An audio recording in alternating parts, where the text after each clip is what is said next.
if you have ever felt that, terrifying swing between I need you completely and I knew you would abandon me, this is going to help you understand what is actually happening inside. In transference-focused psychotherapy, the psychodynamic treatment developed by Otto Kernberg and his colleagues, specifically for borderline personality organization, we work with what are called internal object relations dyads. A dyad is a paired set of representations, a self-representation, an other representation, and the affect, the emotion that binds them together.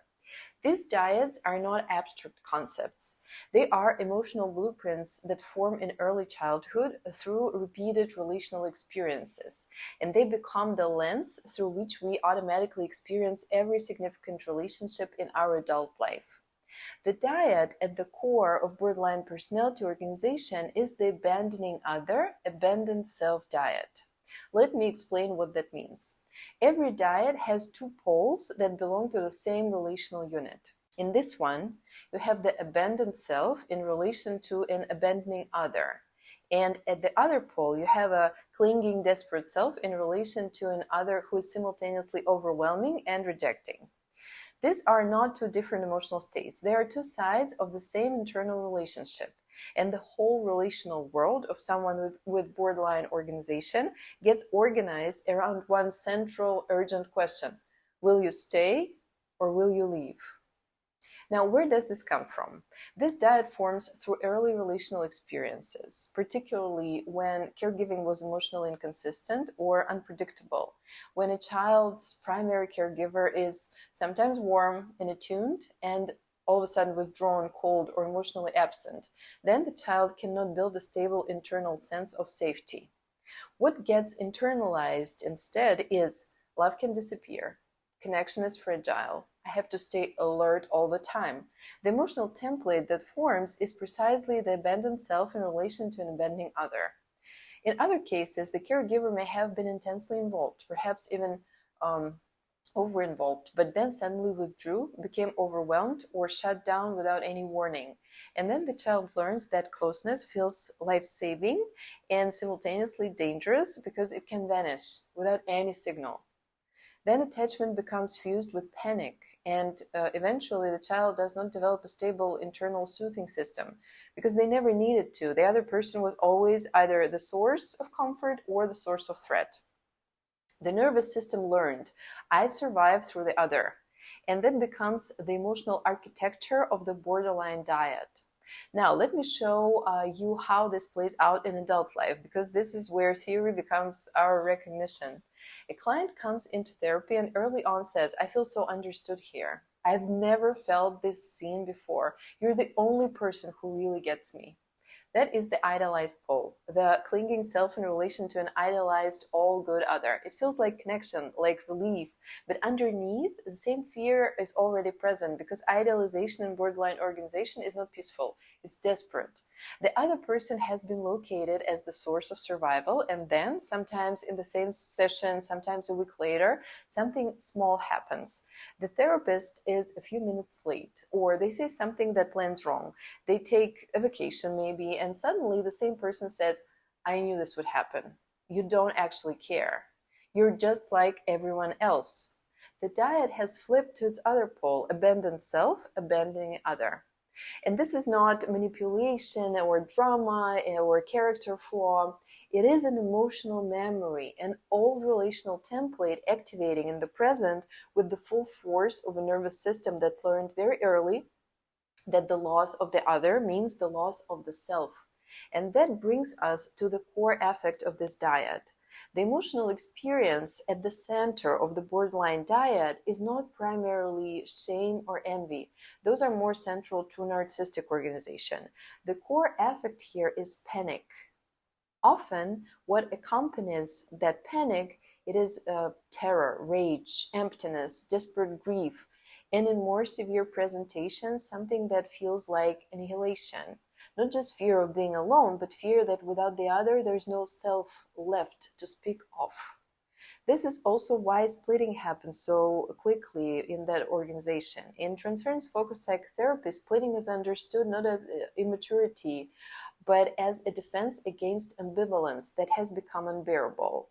If the same person who gives you life can also take it away, that is emotionally unprocessable. So the mind divides. When the other is good, they're completely good and they must stay. When the other disappoints, they become dangerous and must be expelled or fled. This all or nothing relational experience is not a choice. It is the structural consequence of an object relation system that never integrated love and frustration into a single stable experience of another person. It helps to contrast this briefly with narcissistic personality organization. The narcissistic dyad is organized around hierarchy, the grandiose self versus the inferior humiliated self. And the central question is about value. Am I enough? The borderline dyad is organized around attachment, the clinging self versus the abandoned self. And the central question is about survival. Will you stay? Narcissistic pain says, if you're better than me, I disappear. Borderline pain says, if you leave, I disappear. Different internal architectures and different clinical approaches. So how does TFP work with this dyad? And what does actual healing look like? The first and perhaps most foundational element of TFP, Transference-Focused Psychotherapy, is clarification and interpretation of dyad activation in the here and now.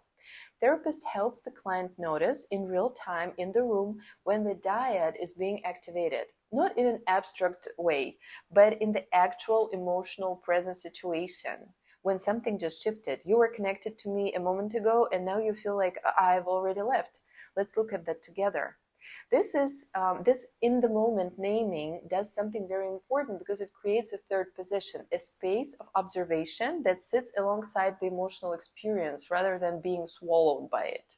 In TFP, this is the emergence of what we call reflective functioning, the capacity to hold your own mental states and someone else's mental states in mind simultaneously, without collapsing into one pole of the dyad. The second major element is the gradual building of object constancy. It's slow, and object constancy means the ability to hold a stable, integrated internal representation of another person, to know when they disappoint you, that they still exist as a whole person who has cared for you. In borderline organization, this capacity is fragile or absent. What develops through consistent therapeutic work is the felt experience that the other can frustrate you and still be good for you. That closeness doesn't mean that you fuse with that person. This cannot be achieved through cognitive reassurance. Someone telling you I'm not going anywhere does not reach the part of the nervous system that already knows that the catastrophe is coming. Object constancy develops through repeated experience, through the therapist or the partner or the close friend being consistently present across ruptures, misattunements, across the moments when the dyad fires and the relationship survives anyway.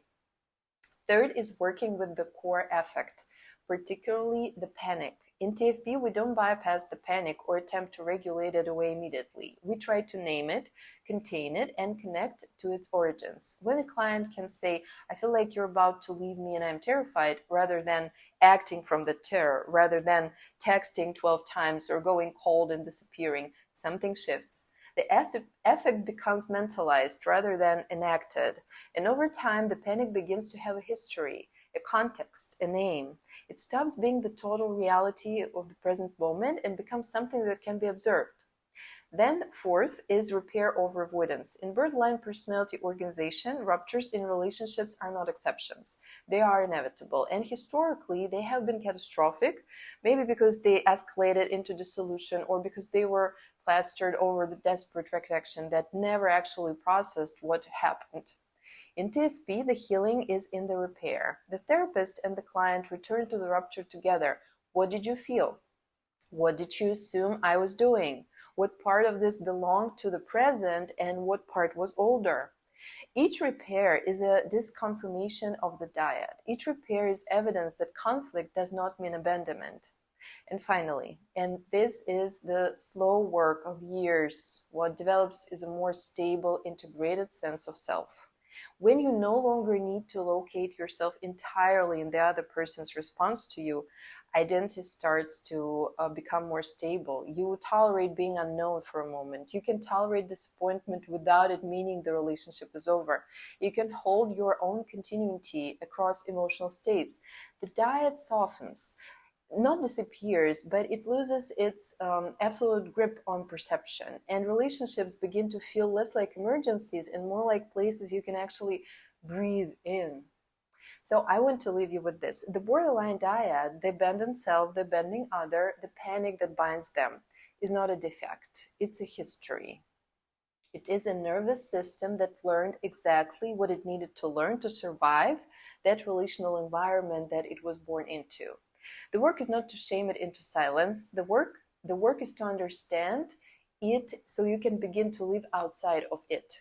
With the right structure, the right relational consistency, and real work in therapeutic relationships, this dyad can change.